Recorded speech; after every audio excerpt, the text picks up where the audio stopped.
For more than a year, residents in some of San Diego's most heavily policed neighborhoods have been telling City Hall police racial profiling happens in San Diego.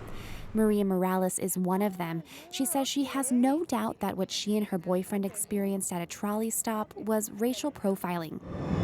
We have tattoos and we're colored people, and there was, a white couple and another man that was colored with tattoos.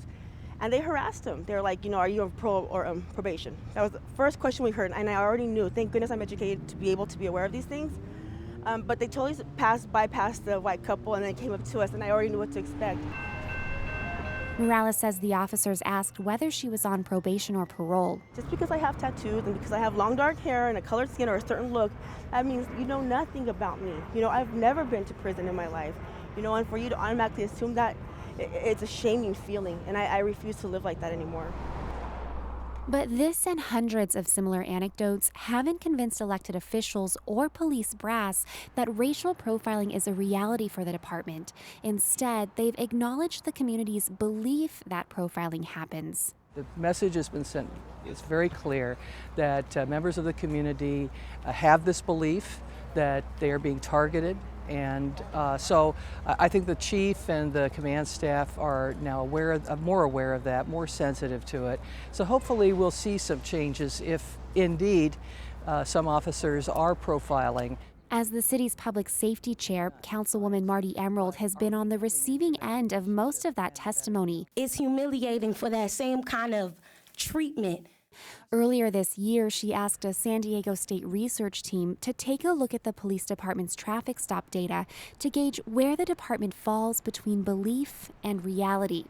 Morales says she's confident the findings will fall in line with her experiences. And if a majority of people are being pulled over are Black and Latinos, there's a consistency behind that, and the numbers do not lie. So this is the driver race column. W we've coded for white drivers. But criminologist Joshua Channon says numbers can be misleading. He says you can't just compare traffic stops to census data to figure out if people of color are being stopped more often than others. That's what SDPD has been doing with its limited resources. This isn't the most accurate assessment of those people that are driving. There's a distinct difference between the driving population and the residency. Researchers call this the denominator issue. Not everyone in a given area is old enough to drive or has a car, and San Diego's proximity to the border and its tourism draw mean the driving population is constantly in flux. So, when the share of Black drivers stopped by police is higher than the share of Black residents, it certainly looks like racial profiling, but it can't prove racial profiling. For that, researchers need a better denominator. We plan on using a fairly new statistical technique called the veil of darkness technique. And what this technique does is it uses natural changes in light to isolate the effect of race on the likelihood that a driver will be stopped. So let's break that down. The veil of darkness assumes two things. First, that it's more or less the same people driving on a given street at 5:30 in the evening. They're coming home from a 9 to 5 or heading out for the night shift. Second, it assumes that an officer can better observe a driver's skin color when the sun is up. So, researchers can compare traffic stop data from around 5:30 in July when it's light out to 5:30 in January when it's dark.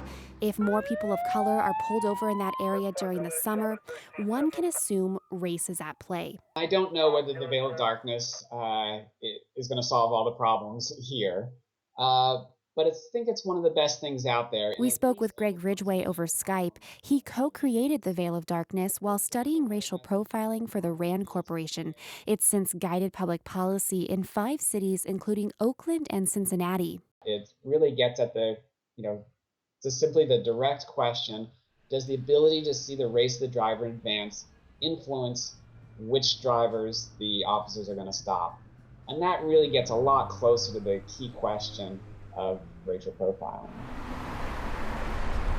Channon's group will also study whether people of color are more likely to get a ticket or be searched after they're pulled over, and he'll include interviews with community members and police officers. Emerald says the city will act if the study confirms what residents have been saying. It's a big if, and maybe the study will show that some improvements are needed. If so, I think that our police chief is ready, willing, and able to do something about it. Maria Morales says she wishes her voice were proof enough, but she welcomes the study.